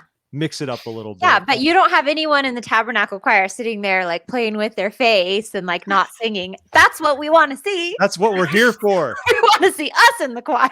We're here We to want be a primary entertained. program. That was awesome. So I can dig that. All right. So as we're running long, do we dive into Oaks? Do we have any other ones we want to touch on before we get all constitutional? Before we go on a constitutional, as the Brits would say, out for our evening constitutional? I just watched 101 Dalmatians. They actually say that in the movie. I promise it's how British people actually speak. Let's do it. All right. Go so for it. though I do think President Nelson's Sunday morning address was, Yes. we'll come back to that one. So, because let's talk about the Constitution of the United States. Oh, yes, Kurt. Thank you. President Oaks, talk on the Constitution. Very good. So, I think I heard on the internet a collective like, oh boy, when this started out. Well, I loved how he just like set it up like, I'm about to talk to you about the U.S. Constitution. Buckle up. Like, okay. All right. Well, it's funny. That's two talks in a row, though. Where he Mhm. said, I'm speaking to the American members of the church right now because I know he is troubled being a jurist and all that. He's troubled by a lot of what he's seen for the past two conferences because, last time he gave that great talk all about essentially being civil towards one another and how we should respond and protest and all that kind of stuff. But yeah, See, let's talk about. That's Sorry. exactly what I thought too when he started in on this, given his talk in October, is I thought, wow, what is going on politically here in America weighs very, very heavy on him to have two talks like this back to back. Well, because he gave his first talk in October. And then Yeah. the election happened. And of course, I mean, like it wasn't like the smoothest transition that we've ever had. And so I imagine that's weighed on his mind. And one thing that I'm really curious about that I'm trying to keep track of is, even though he's saying, I am not speaking to you as a partisan, none of this is that. I know inevitably different partisan elements within our faith community are going to pull different things from it. I'm really curious what the interpretations are going to be as this settles, because I saw after his remarks last time, it was exactly split. You had like liberals being like, you see conservative people, listen to the man. And then the exact opposite side, they're like, you see my silly liberal friends, come back to the faith. And it just, so I went down the rabbit what'll hole happen. today of comments. Oh no, Tiffany, you know better than that. I know better than that, but She I does can't this every time. She myself. cannot resist. And so when I got over here to Arianne tonight, I said, well, obviously his talk was effective because both the Democrats and the Republicans believe he was speaking directly to them. Yep. So he reached everyone, which is great. Yeah. But, and I think like we were saying, sorry, he's troubled by I think a lot of what he's seen, and there'll be parts that we can pull out that I think anyone could interpret in different ways. But he did speak about like 5 divinely inspired parts, and I liked it before he said that. He set it up really saying like the Constitution is divinely inspired, and then he added to it and said, but like amendments to the Constitution have also been divinely inspired. The Constitution was divinely inspired, but it was still done by a man, and it wasn't like perfect out the gate. That I think is really important, because there are many people who think like the Constitution was perfect. I was like, what about the Bill of Rights? Like we had to add that, later on. He made some little points like that. And he even said, other things have happened down the line. Different interpretations have also been divinely inspired. And then I love that he kind of said, not every Supreme Court interpretation has been inspired. And he kind of had this smug look. And I really want to know what he was, I really want to know which ones he was thinking of when he was saying that. So everybody, what did you take from this wonderful talk? I live in DC and I'm hot in the thick of this stuff all the time. So please speak about the Constitution. Well, before we get into everything that he did, I just want to praise the man for getting up and saying, here are my credentials. If you want to argue with me, this is a fight you are going to lose. Like, I wish he would live for a really long time, because, oh my gosh, would I love to see this man as prophet. He would just, no nonsense. No, I love President Nelson, but he's so sweet and gentle and kind. And President Oaks would be like, you bunch of sinners, stop it. He would just get up there and everybody's stirring up. So I found that fascinating going into it. He wanted to let you know this is not just his hobby or this thing he has a slight interest in. This is his life's work, and he understands it in a way that none of us do, because we haven't studied the way that he has, or gone to work every day doing this stuff. But we should organize a debate. That would be awesome. There should be someone should actually debate President Oaks in like a. I think they would lose. That'd be awesome. I think they would lose. So, slaughtered. Yeah, I find him really interesting. I loved that, like you said, it was interesting because, I have a relative who is very liberal in the church, and he thinks the Constitution should be abolished, that it's an outdated document, that it needs to be updated. We need something brand new and fresh. And I'm like, well, Elder Oak says no, but yeah, like you said, it could be for both sides. And for people who are real rabid and conservative and, ready to storm Capitol building to take back the country and put Trump in the kingship position, this was his rebuke saying, stop it. We don't support one person. Yeah. We support the country. We support our government. I just had to think, though, people in other countries have got to be like, oh my gosh, you Americans. It's like us when stuff happens in Utah. You're like, oh, you Utahns, what are you doing? It's making the rest of us have to change rules. But it's got to be people outside the country are going, what are the Americans doing now? We have to have a talk just for us. So, I know. I was wondering that too. Do they tune out? Like, yeah. And they're like, oh, okay. Well, then you've got like 30% of the church probably can't even watch that talk. It's been censored by their autocratic regime. So they're just like, I genuinely wonder that, like, if you live in Russia, will you be able to access President Oaks' talk at all? I mean, he spoke out against tyrants and autocrats and those who would wield power unto themselves and manipulate the Constitution accordingly, which is like exactly what Putin has done, for example. So I'll be curious about that. If anybody has a VPN and we want to fiddle around with where our servers are, we can spend a whole afternoon just seeing what's blocked and what's not. So the main takeaways, we talked about the 5 divinely inspired parts. I don't know if that's to assume the other ones are not divinely inspired, but those are the 5 main divinely inspired parts. Kurt, what are they? Quiz. Oh my goodness. Let me come on, Kurt, right now. The 5 divinely inspired parts are stand by. I'm getting there. I'm kidding. Bednar Walker. Walker. No, that's a different. Christopherson. I'm getting to the notes here. Who's Christopherson? Who are we talking I don't know. Oh, here it is. Here it is, Geoff. The 5 divinely or sovereign power comes from the people. Yes. Division of power between nation and states. Number 3, separation of powers between government branches. Number 4, guarantees of individual rights and government authority. And number 5, purpose of the entire Constitution. Okay, that sound. I don't know if my notes are accurate. That's like an umbrella one right there. Right, and everything else. Well, thank you. My favorite part of his whole talk was when he just talked about how, you need to vote for whoever's going to be the best person. And he said that may mean changing your party affiliation every single time you vote. And I love that so much. When have we ever heard one of our leaders say that, like, be that direct about it? Well, not only did he say changing your party affiliation every time you vote, but you may vote for a party where you don't agree with everything in their platform.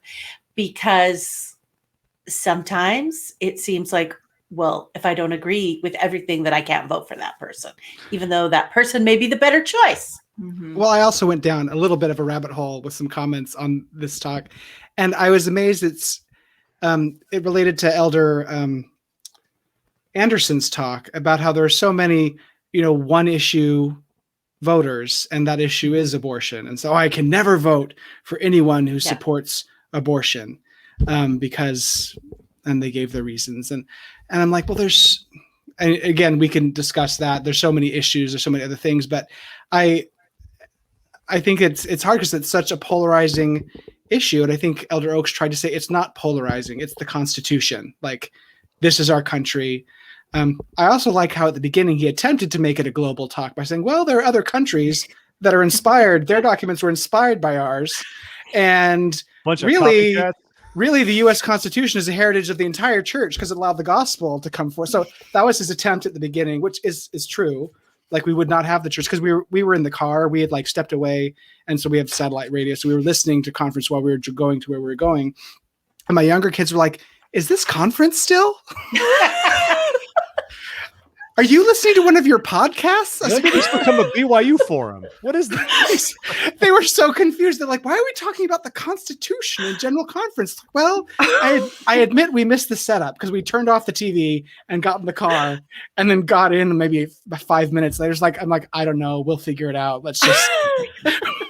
But no, so I appreciated he at least attempted. It's like, this is a global issue, but it really was to us. So, but I think it stood out because it was so different. It's not something we're used to hearing in conference. And so hopefully it made people stand up. But I think the let them have ears to hear applies very much to this talk. People are going to hear what they want, and people are going to say, well, he says change who I vote for. Well, I disagree with everybody on this one issue, so I can't vote for any of those. I'm going to stick with this.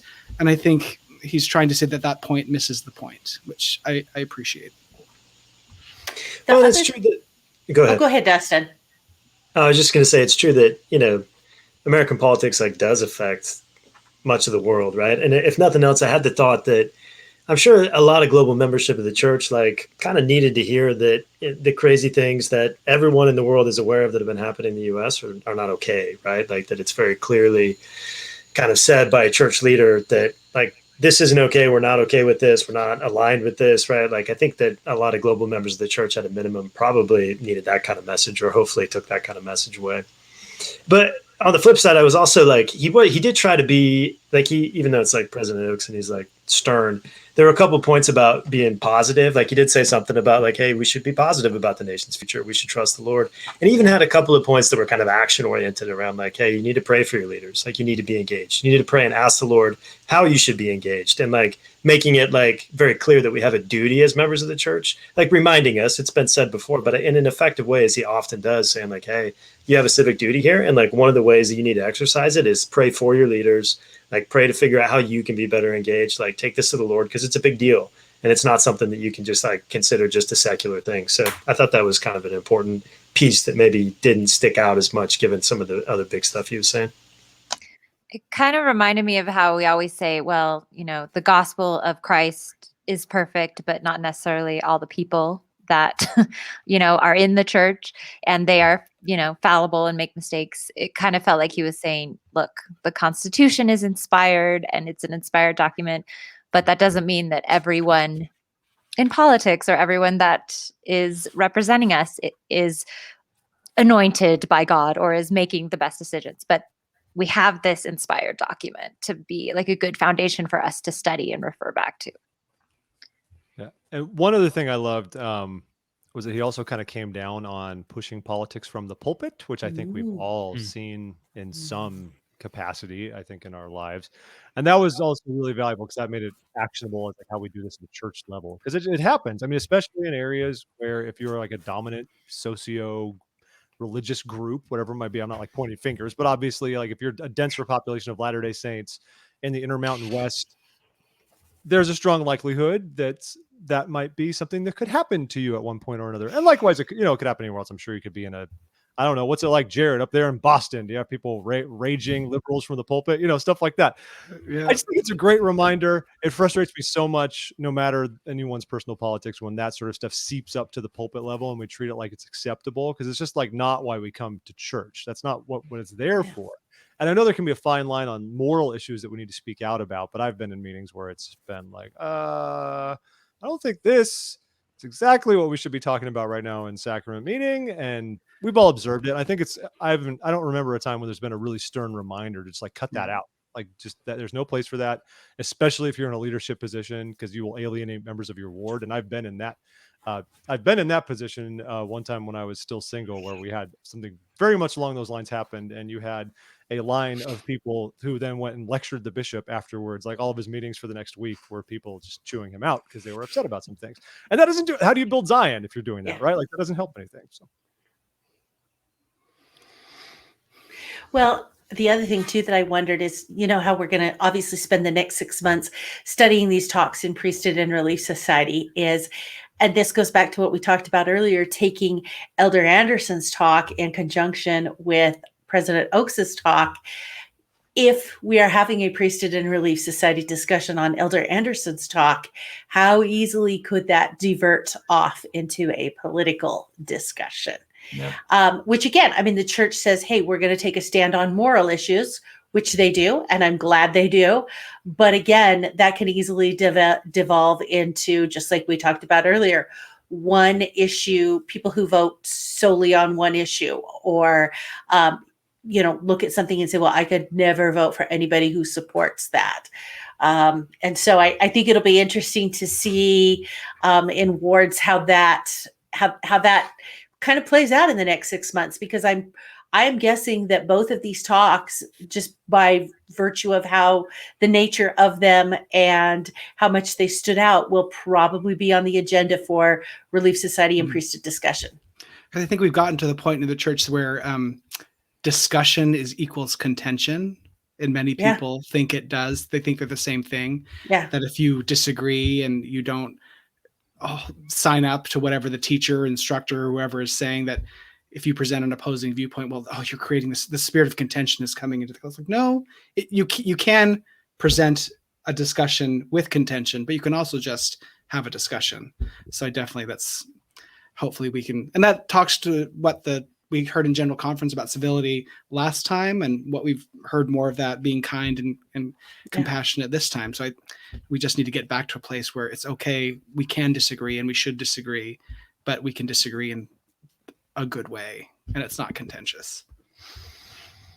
That's a really good reminder, Jared. I think, that's a really good reminder. We get too uncomfortable with having differing points of view, and we can help each other out. All right. So I'd love to talk about President Nelson's Sunday morning address. Before we get to that, we can maybe close out on that one. Any other talks we haven't touched on here? I know we've skipped around quite a bit. Anybody else give any talks that you loved that you're dying to share with the world? I did just say, and I'll touch on this really quickly, I loved Elder Razban's talk when he was talking about miracles, and that miracles have not ceased, and that if you're not seeing miracles, then your life is not in alignment, because miracles are all around, especially if your life is in alignment. And I loved his story about the power going out in Goshen, and him asking the Lord, and President Nelson asking the Lord, and being granted this miracle. That talk just warmed my heart and gave me all the warm and fuzzies. I also wanted to plug something that I saw that I hadn't seen before. I don't know if it was new this year. The Church News tweeted out a link to a PDF. It's like a 2 or 3 page summary. They have like a paragraph summary of every single conference talk. And I had not seen them present that way. So it has like a picture of the authority or whoever spoke, and then the key points of their talk. And it's just in one PDF. So you could probably find that on the Church News website, or I know I saw it in their Twitter feed, but as I was preparing for this, it was really helpful. And it was a resource that's out there, and people might find it helpful as they review General Conference. It's kind of like a Cliff Notes version that's like a paragraph long of every single conference talk. It was really helpful, I thought. Oh, really quick. I just want to, one thing that Elder Uchtdorf talked about with, in regards to, I really liked what he said about the mistakes that we make and how it was like so empowering, how don't, focus on your mistakes as these bad things. But he said, how do we treat, or how do these mistakes become opportunities for us to be more self-aware and to help others, which is such a great way to think about, things that we struggle with or that we've gone through, just as being such positive, a positive impact on our lives and others. I think my children really enjoyed Elder Uchtdorf said at least 3 times, "God is among us."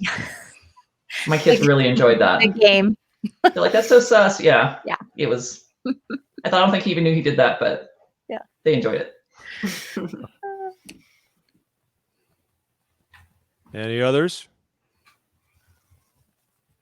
No one loved Elder Christofferson. That's just, guys, he talked about tennis. Come on, it was great. Unforced errors. Actually, I liked unforced errors. I think that was a fun thing to think about, actually. But that's all I wrote down. And about baptizing microfilm, which I thought was hilarious. Yeah. That's all I had there. Well, that's fine. I loved President Nelson's Sunday morning address. We always look forward to that. We always know the prophet's going to speak on Sunday morning as the closing speaker of that session. It's something to look forward to. And of course, on the Sabbath day, it's great too. And this one was powerful. He framed everything sort of in the sense that we're a year into this pandemic. And it was kind of a combination of what have we learned? What do we need to learn? And, how can we have faith? How can we weather our trials? There's a lot of notes here, I think, that I took here, some of them personal in nature, but I think it's Ray spoke so much about faith and what we can do with our faith. It takes faith to join the church. It takes faith to follow prophets. It takes faith to serve a mission during a pandemic, which I thought was an interesting factoid because the number of missionaries plummeted by about 25% last year after they released the statistical report, for example, because I think a lot of them just straight up, because they gave them the option, like, you can defer the rest of your mission until later if you want. And that's fine. That's their choice, of course. But I don't think it's an easy time to be a missionary. I think it takes a lot of faith to be a missionary right now. And you saw like how much the baptism numbers for the year dropped by about half compared to what they usually do. Like, it's not an easy time to be a missionary. Bless them that are just going for it anyway. And they're doing a great job with that. That jumped out at me quite a bit. And then he talked about those different tips, things we could do I think it was to improve our faith. I just wrote tips. He framed them as tips to do something in particular. I just wrote tips. So if anybody remembers what that was. So the 5 suggestions? Yeah, the 5 suggestions. He said to study, choose to believe in Christ, act in faith, partake of sacred ordinances worthily, and maybe I think I got this, ask for help. Yeah. Ask your Heavenly Father for help. No, I wrote those down. I just meant how he framed it, like tips to do what. I just wrote down tips, like life tips, faith tips, repentance tips. I don't remember what they were. No, you're good. But to study, become an engaged learner, know the doctrine. He spent a lot of time on the first 2 in particular. And he mentioned moving mountains more than I've ever heard someone talk about moving mountains in a single talk, which I thought was very interesting. He said, quote, "Only your unbelief will keep God from blessing you with miracles. Choose to believe in Jesus Christ." Now, how do you guys feel about that? I've always loved the concept of choosing your faith because I think it's such an interesting doctrinal area to explore. It's easy to say, like, I have faith, so like naturally I want to follow. But stepping back and saying, like, I choose to believe this, and then I will like receive the confirmation. It reminds me of that. Was that Elder Packer who used to say, like, a testimony is found in the bearing of it? I think I'm paraphrasing a bit, Kurt, right? Yeah. Yes. It's kind of a similar idea. It's like choose to believe, and like then you will experience a confirmation of your faith, which is a very interesting idea to me. And to no one else. No, I think it is. No, I agree. Oh, we're fine. I don't know. It is. But I just appreciate, President Nelson, before he was the president of the church, I appreciated his talks. I was always, I thought it was endearing just how he liked his simple his simple jokes or things in there that made people smile. But it's just interesting to see when these men step into this role as the prophet, where his talks just have a level of confidence and impact that they didn't have before. Maybe that's just my own shift of my own thinking, but it's just cool to watch, and I appreciate every time President Nelson talks, and I look forward to it in a much in a different way than I did before when he was speaking as an apostle. But I kind of get what you mean there. I think when he was apostle, he used to also tell like some little jokes that you could tell he was really pleased with. Like he'd always smile. He'd always kind of have this smile, like, and like for the audience to laugh. And like he doesn't do that anymore. And it's funny because I remember he'd do it almost every talk.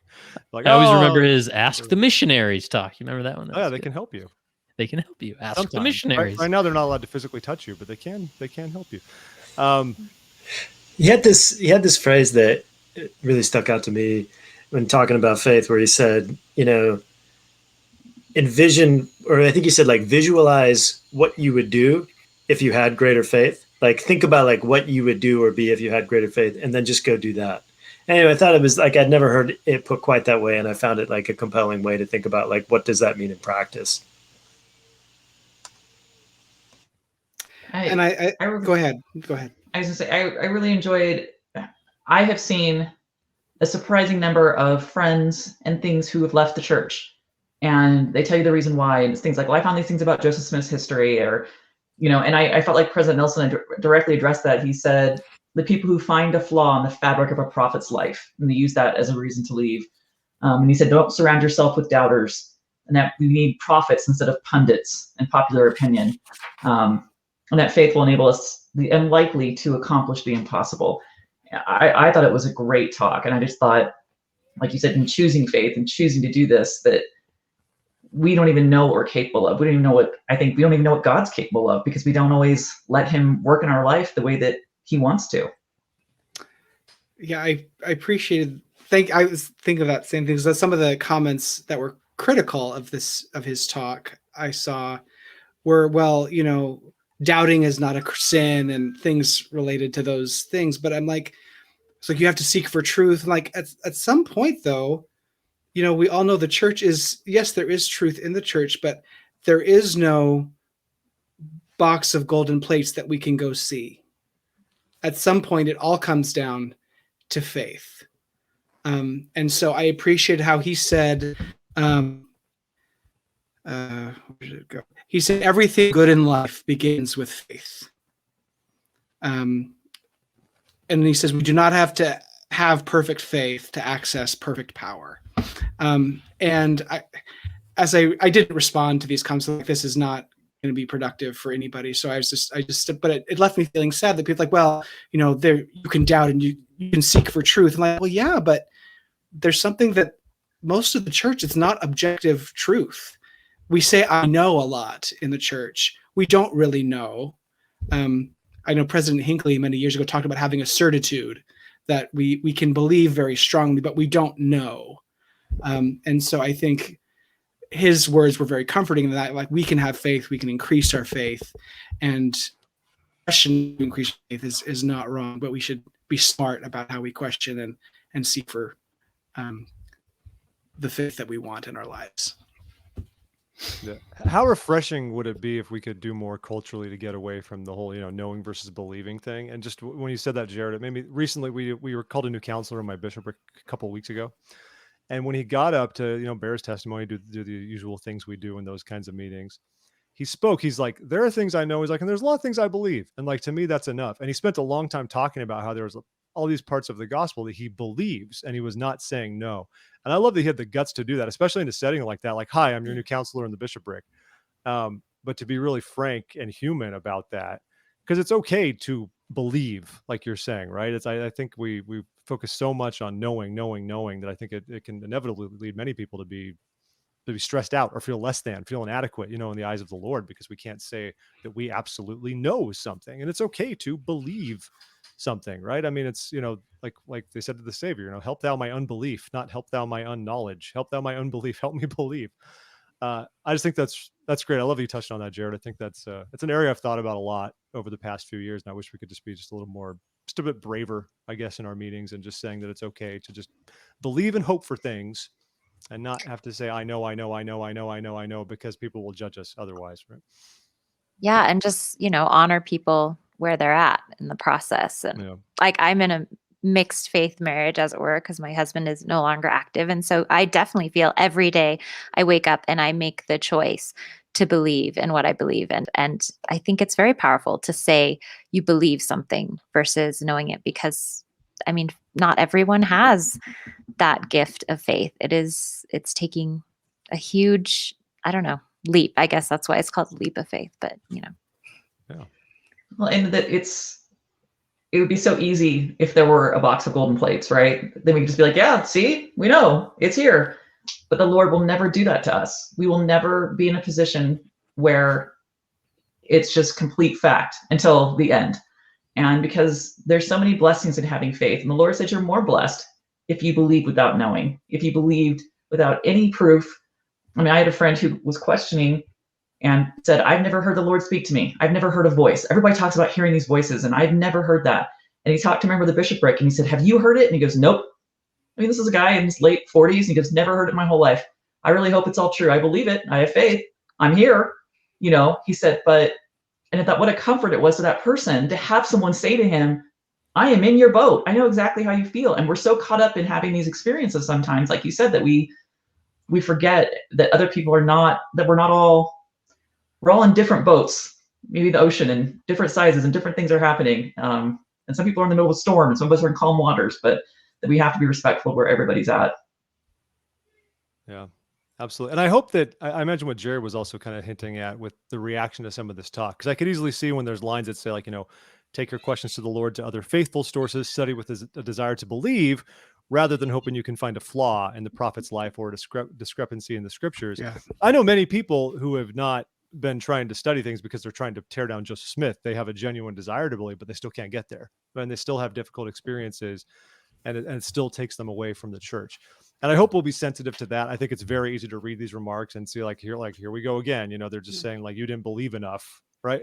And I don't have all the answers to that. I think at the end of the day, some people, it is, like we say, it's a choice. You have to choose to stick it out. You have to choose to hope for good things. And for some people, that's not something they want to do at that time. But it's good to be sensitive to those things, because most of the people I know who have left the church haven't done so because they were looking for a way out. It's because they simply they worked as hard as they could and they couldn't get there. And hopefully that changes for them at some moment in time. I hope it does. And we have a comment from Rachel Allen. I thought this was one of President Nelson's best. I felt the spirit strong during it, and I feel a difference as you talk about. And a difference as you talk about this talk. Talk about the talk. Yes. Thank you, Rachel. Appreciate your comment. Well, I think it's time to wrap up. We've been going very long. I think you've all been, look at the sigh of relief as I say this. Everyone's like, oh my gosh. Finally. It's over. Unless anyone has any last words, but I'm going to, if you do, just jump in like you would at a wedding if I was marrying the wrong person. But otherwise, just, hold your peace.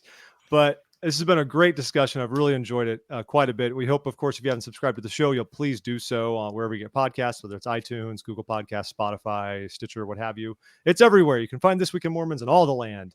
And join us at thisweekinmormons.com. Follow us on Instagram, Facebook, Twitter, all those good places. And a big special shout out to our Patreon supporters. You guys help make a lot of this possible. So thank you very, very much for everything you do for the show.